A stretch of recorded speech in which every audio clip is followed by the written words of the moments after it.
السلام عليكم، ازيكم حبايبي؟ عاملين ايه؟ يا رب تكونوا بالف خير. النهارده ان شاء الله هنعمل مع بعض الكيكه الاسفنجيه اللي بنستخدمها في التورت او بنقدمها كده براحتنا برضو بدون محسن خالص، وبمكونات كلها في البيت ومقادير مظبوطه جدا. هتنجح معاك ان شاء الله من اول مره وهتدعي لي باذن الله.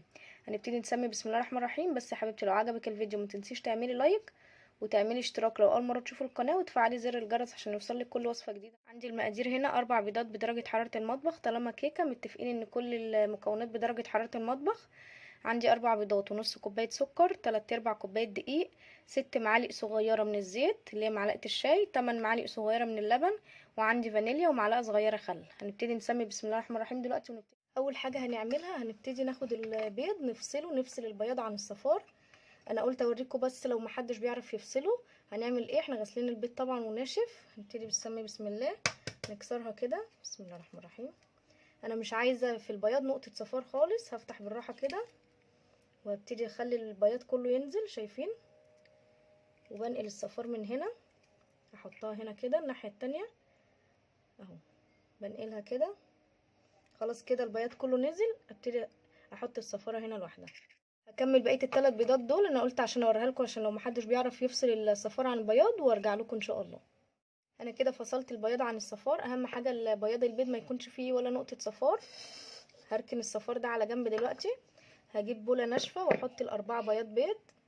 بسم الله الرحمن الرحيم. هخفق البياض لمده دقيقه لوحده كده من غير اي حاجه.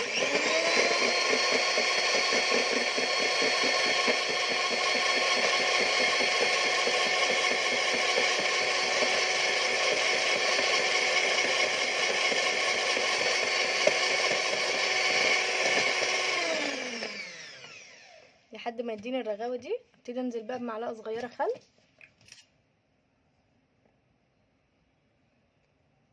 معلقه صغيره خل. وانا بخفق هبتدي انزل بالسكر واحده واحده.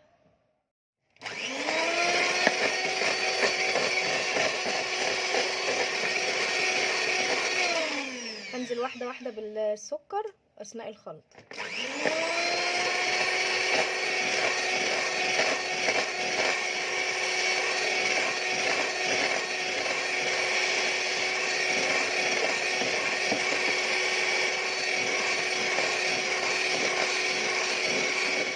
كده خلصت كميه السكر. اثناء الضرب فضلت انزل واحده واحده بالسكر لحد ما خلص.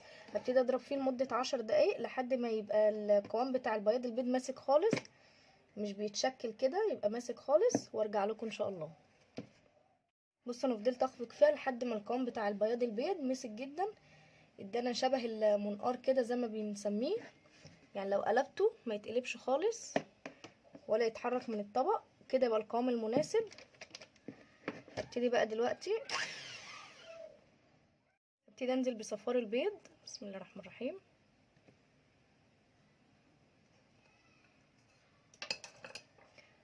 معلقه صغيره فانيليا.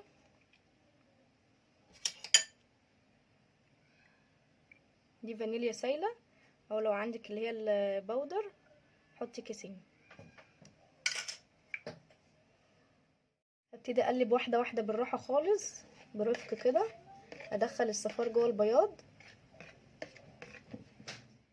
قلبت بالراحه كده برفق خالص لحد ما صفار البيض اختلط جوه البياض ما بقاش باين خالص. هبتدي انزل بقى بالدقيق واحده واحده. طبعا الدقيق ده منخول 3/4 كوبايه دقيق.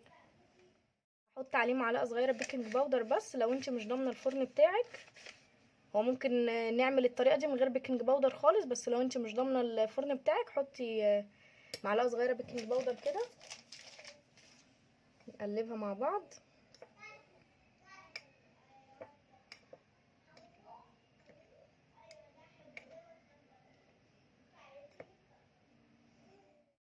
هبتدي انزل بقى بالدقيق واحده واحده.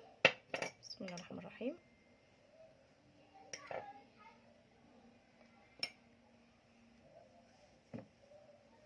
شايفين بنزل بالراحه خالص كده عشان ما هبطش الخليط اللي انا عملته بتاع الكيكه اللي هو بتاع بياض البيض. ابتدي اقلب بالراحه كده لحد ما الدقيق يختفي. احط الجزء التاني، يعني هحط ال3/4 كوبايه دقيق على دفعات كذا مره، مش هحطها كلها مره واحده. كده اختفى اهو. احط تاني.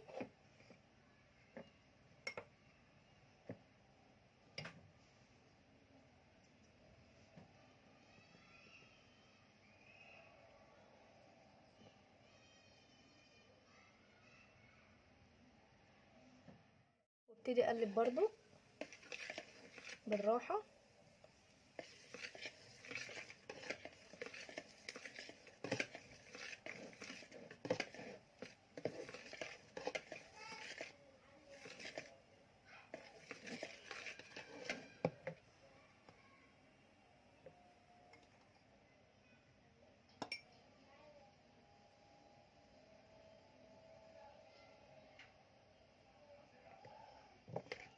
كمل بقيه كميه الدقيق عشان ما اطولش عليكم واوريهم لكم ان شاء الله. اخر كميه من الدقيق اهي، قلت اوريها لكم برضو. بنزل قلنا بالراحه كده بالمصفى كده فوقيها. بصوا التقليب بيبقى ازاي. بقلب كده في اتجاه واحد زي عقارب الساعه، واجي في النص اقلب كده، واجي مره في النص.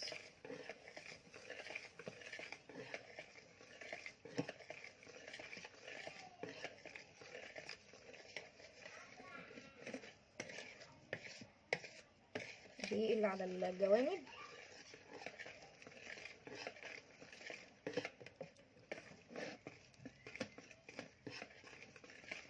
خلاص كده كل كميه الدقيق اختفت، ما بقاش فيه باين دقيق خالص.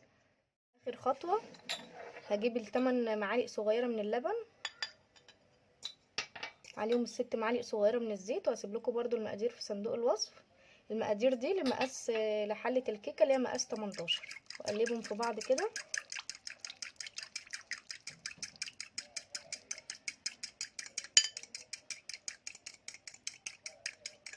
دي بتخلي الكيكه هشه وطريه جدا. انزل واحده واحده وانا بقلب برده.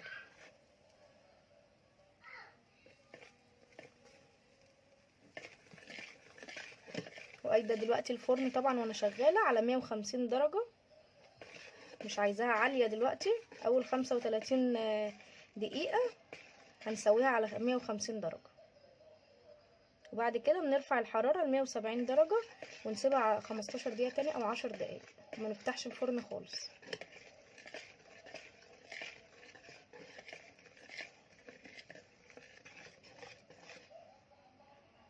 بصوا عملنا كل حاجه والخليط زي ما هو مهبطش خالص عشان بقلب بالراحه. دي حله مقاس 18. لو انت عندك صينيه الكيك مقاس 18 هتحطي فيها اللي هي المقادير اللي احنا قلنا عليها ديت. لو مش عندك صينيه كيك عاليه، اي حله عندك حتى لو ليها ايادي ممكن تحطي لها ورق فويل على الايادي وتدخليها برضه. اهم حاجه يكون السور بتاعها عالي. اي حله عندك حطيها، اتاكد بس ان مفيش دقيق من تحت.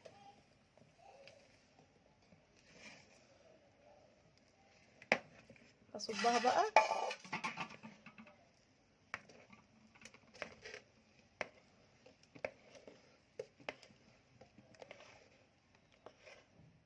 انا صبيتها خلاص في الحله بتاعتها. هبتدي بقى خطوه مهمه جدا، اجيب اي سكينه بالحرف بتاعها كده، امشي كده اخرج كل فقاعات الهواء اللي دخلت عشان ما تطلعش فيها فراغات مفتحه كتير.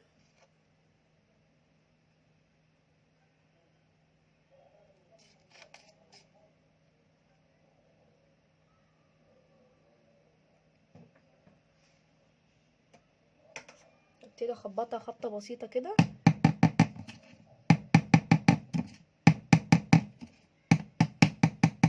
هدخلها على الفرن دلوقتي قلنا 150 درجه على الشبكه في الرف الوسط لمده 35 دقيقه، وبعدين هنعلي درجه الحراره ل 170 درجه.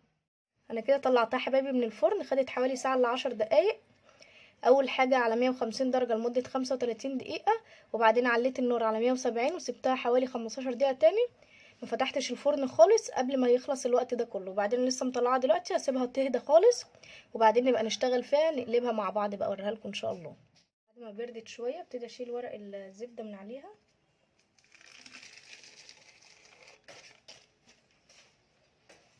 بصوا هشه ازاي، طريه جدا اهي.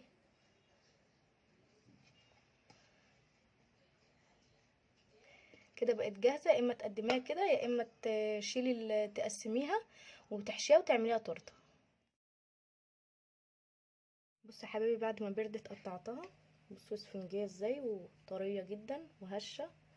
بصوا وبيضه ازاي لونها فاتح من جوه، عشان احنا عاملينها بطريقه صح. انا قسمتها على 3 ديسكات اهو. طبعا كده بقت جاهزه للحشوه بقى، يا اما تقطعيها كده براحتك تتقدم كده جنب شاي ولا حاجه، يا اما تحشيها تورته. بس هنشيل الجوانب بس اللي هي اللي على الحروف ديت.